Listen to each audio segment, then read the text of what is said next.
Welcome to my YouTube channel, Monica Yuliarti. And like usual, di sini kamu bisa banyak bersenang-senang, banyak juga belajar mengenai beberapa hal yang terkait dengan bidang komunikasi. Kali ini kita akan belajar tentang hal-hal yang berkaitan dengan advertising, dan di konten kali ini spesifik yang akan kita bahas adalah strategic research dalam iklan. Kalau di konten sebelumnya bagian pertama kita sudah bahas mengenai dasar-dasar atau basic knowledge tentang strategic research dalam iklan. Di bagian ini kita akan belajar mengenai dua jenis riset iklan, yaitu riset produk dan riset perusahaan. Jadi ini yang akan jadi agenda kita. Yang pertama riset produk dan yang kedua adalah riset perusahaan. Untuk jenis riset yang lainnya nanti masih akan kita bahas, tapi di konten yang berbeda ya, di konten yang selanjutnya. Dan hari ini kita hanya akan fokus pada dua jenis riset iklan tersebut. Oke, yang pertama adalah mengenai riset produk. Nah, dari namanya sendiri bisa diketahui ya bahwa yang namanya riset produk ini adalah salah satu jenis riset dalam bidang periklanan, atau riset ini juga dilakukan dalam bidang pemasaran. Dan hal yang ingin dicari dari riset produk ini adalah semua hal, segala informasi yang berkaitan dengan sebuah produk. Nah, produk di sini bisa ada dua jenis nih, bisa barang, bisa juga jasa gitu ya. Jadi itu yang disebut dengan riset produk. Dan tujuannya apa saja sih? Di sini paling tidak ada 3 tujuan yang bisa kita dapatkan ketika kita yang akan kita set gitu ya untuk melakukan sebuah riset produk. Yang pertama, kita melakukan riset produk ini untuk mengetahui keunggulan sebuah produk. Jadi kita ingin tahu karakter dari produk itu dan apa sih keunggulan si produk yang sedang kita riset ini. Yang kedua, riset produk ini bertujuan untuk mengetahui karakteristik sebuah produk. Terkadang kita tanpa melakukan riset produk mungkin sudah bisa tahu ya karakteristik si produk ini seperti apa. Namun dengan melakukan riset produk, informasi yang kita dapatkan akan lebih lengkap, akan lebih mendalam, akan lebih thorough, dan tentunya informasi ini akan lebih bisa kita manfaatkan untuk membuat kampanye untuk periklanan. Nah, yang ketiga, tujuan dari riset produk ini adalah untuk memunculkan gagasan baru terkait sebuah produk. Karena seringkali dari riset produk ini kita menemukan hal-hal yang sebelumnya belum ada di produk yang kita riset. Oke? Nah, sekarang kita lihat apa sih aspek dari riset produk ini? Ada beberapa aspek teman-teman, dan aspek ini adalah salah satu cara yang bisa kita gunakan untuk membuat instrumen atau untuk membuat list pertanyaan atau kuesioner gitu. Nah, yang pertama adalah Unit Selling Proposition atau USP. USP ini adalah keunggulan dari sebuah produk, di mana keunggulan tersebut ini membedakan si produk ini dibandingkan dengan produk-produk kompetitor. Jadi ini bisa dibilang keunggulan dari sebuah produk yang tidak dimiliki oleh produk lainnya. Kemudian yang kedua adalah terkait dengan pengemasan.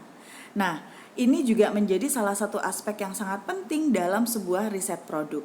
Dari aspek pengemasan ini, teman-teman bisa menanyakan pertanyaan seperti misalnya, bagaimana sih produk ini dikemas? Dalam kemasannya itu dalam bentuk apa? Kemasannya dalam ukuran berapa misalnya? Karena ada beberapa juga nih satu produk yang dia memiliki bentuk kemasan yang berbeda-beda.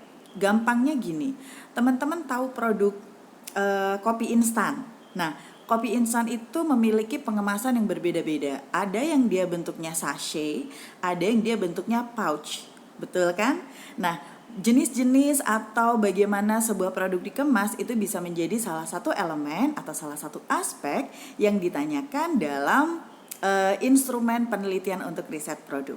Yang ketiga adalah desain kemasan. Desain kemasan ini juga sesuatu yang perlu untuk diketahui dan digali. Jadi misalnya kalau teman-teman mengamati, salah satu produk yang memiliki desain kemasan yang sangat bervariasi adalah produk minuman ringan atau minuman bersoda. Coca-Cola misalnya. Setiap ada event tertentu, dia selalu menampilkan desain produk yang berbeda-beda.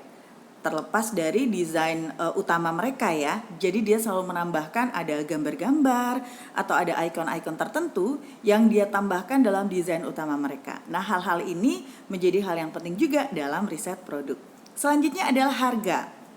Harga ini juga memiliki memiliki tingkat kepentingan nih dalam riset produk. Jadi dari sini kita bisa tahu nih dengan harga segini kira-kira manfaat yang akan didapatkan seperti apa. Jadi kita bisa tahu sebetulnya range untuk harganya bagaimana, dan kita bisa melihat dari harga kita bisa menentukan pasar yang sesuai adalah kelompok mana.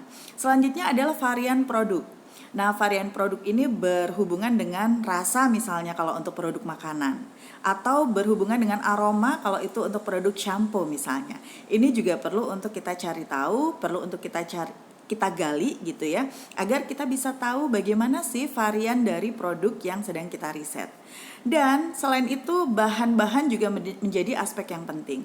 Pertanyaan-pertanyaan terkait apa saja bahan yang digunakan untuk membuat produk X itu menjadi hal yang penting. Misalnya kita tidak ingin campaign kita ini, misalnya nih ya, campaign kita akan kita bikin dengan tema yang cinta alam misalnya, atau melindungi alam. Ternyata produk yang sedang kita bikinkan campaign, ternyata dia mengandung unsur zat-zat kimia yang mendominasi. Nah, hal ini juga jangan sampai luput dari pandangan kita. Jangan sampai produk kita tuh bahan kimianya banyak, sementara campaign kita adalah campaign Save the Planet. Ini mungkin tidak cukup sesuai gitu ya. Nah, jadi ini beberapa aspek teman-teman untuk riset produk yang bisa menjadi gambaran atau dasar untuk teman-teman membuat instrumen penelitian. Selanjutnya, metode. Metode seperti yang disampaikan di konten sebelumnya, ada banyak ya metode pengumpulan datanya, ada macam-macam. Kalau yang riset produk yang bisa kita lakukan adalah, pertama tentunya kita melakukan wawancara terhadap produsen dan konsumen. Produsen ini adalah sumber yang bisa dibilang bisa atau mampu menyediakan informasi tentang produk, semua informasi tentang produk. Tapi apa pentingnya kita melakukan wawancara juga dengan konsumen. Nah, ini sangat penting juga teman-teman, karena jawaban dari konsumen ini bisa memberikan insight yang di luar dari jawaban-jawaban si produsen. Yang kedua, survei konsumen. Ini biasa digunakan kuesioner kalau yang survei konsumen ini ya. Bedanya wawancara konsumen dengan survei konsumen ini terletak pada kedalaman informasi yang kita dapat. Kalau dari survei, informasi yang kita dapat lebih bersifat umum atau di permukaan. Kalau melalui wawancara, informasi yang kita dapat akan lebih mendalam. Kemudian studi dokumen melalui website perusahaan. Ini juga salah satu cara yang bisa dijadikan sebagai metode. Jadi misalnya kita tidak bisa dalam waktu dekat ini misalnya tidak mungkin bertemu dengan produsen atau tidak mungkin melakukan wawancara online dengan produsen, kita bisa juga melakukan studi dokumen melalui website mereka. Karena umumnya produk-produk itu juga ditampilkan dalam website mereka. Kemudian bisa juga mengamati secara langsung produk tersebut, atau mungkin teman-teman menggunakan produk tersebut. Itu juga bisa menjadi bahan referensi atau bahan data yang nantinya bisa kita gunakan untuk diolah bersama dengan sumber data yang lainnya. Oke, itu untuk riset produk. Selanjutnya kita menuju ke riset perusahaan. Kalau bicara tentang riset produk, memang kita fokusnya ke produknya saja. Bedanya dengan riset perusahaan adalah di riset perusahaan ini kita lebih fokus melihat atau meneliti hal-hal yang berkaitan dengan perusahaan secara umum, secara makro dalam lingkup yang lebih luas. Tujuannya paling tidak ada 3 di sini.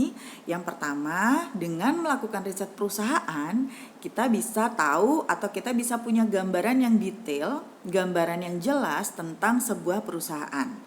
Yang kedua, kita juga bisa mendapatkan informasi tentang program pemasaran atau komunikasi pemasaran yang sudah dilakukan oleh perusahaan tersebut di masa-masa sebelumnya. Nah, yang ketiga, kita juga bisa mengetahui bagaimana citra sebuah perusahaan dengan melakukan riset perusahaan. Nah, sekarang kita akan lihat aspek apa saja yang bisa digunakan sebagai dasar kita melakukan riset perusahaan, sekaligus sebagai dasar untuk kita membuat instrumen penelitian.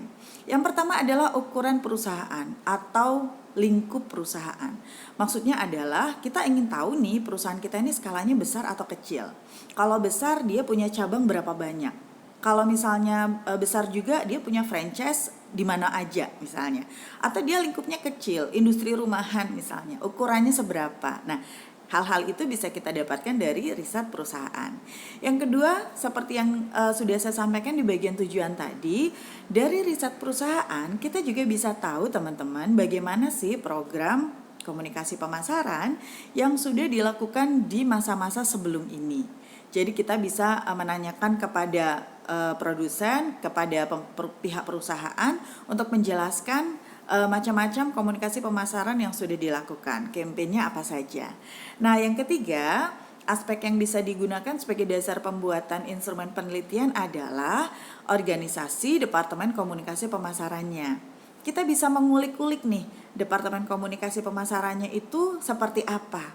Dia ada berapa director di sana, dia ada berapa member, ada berapa staff di sana, atau jangan-jangan divisi atau departemen komunikasi pemasarannya malah nggak ada, digabung sama PR misalnya. Nah, hal-hal itu perlu kita ketahui dan bisa kita dapatkan informasinya melalui riset perusahaan. Yang terakhir adalah citra perusahaan. Jadi citra perusahaan ini bisa menjadi salah satu aspek yang nanti menjadi pertanyaan untuk instrumen penelitian. Oke. Selanjutnya untuk metode dalam riset perusahaan, sebetulnya nggak banyak berbeda dengan riset produk, hanya saja ada sedikit tambahan ya. Yang pertama tentunya wawancara dan survei, ini jelas bisa dilakukan, yang wawancara kepada konsumen dan produsen, yang konsumen aja itu berarti pakai survei. Studi dokumen bisa juga pakai website perusahaan. Dan kita juga bisa melakukan studi dokumen dari pemberitaan-pemberitaan yang ada di media massa atau pemberitaan di media online terkait dengan si perusahaan ini. Tujuannya adalah untuk kita bisa menyimpulkan bagaimana citra si perusahaan ini yang digambarkan melalui pemberitaan di media massa. Yang ketiga adalah ke 1, 2, 3, 4 yang kelima adalah mengamati langsung tools komunikasi pemasaran yang sudah pernah ada di perusahaan tersebut. Jadi siapa tahu kita bisa melihat langsung gitu ya program atau campaign komunikasi pemasaran yang sudah dilaksanakan. Jadi itu beberapa hal teman-teman terkait dengan strategic research. Di bagian pertama ini kita sudah belajar tentang riset produk dan riset perusahaan. Semoga yang sedikit ini bisa bermanfaat dan bisa dijadikan sebagai gambaran atau dasar untuk teman-teman melakukan riset periklanan. Terima kasih sudah bergabung, sampai ketemu lagi. Dah.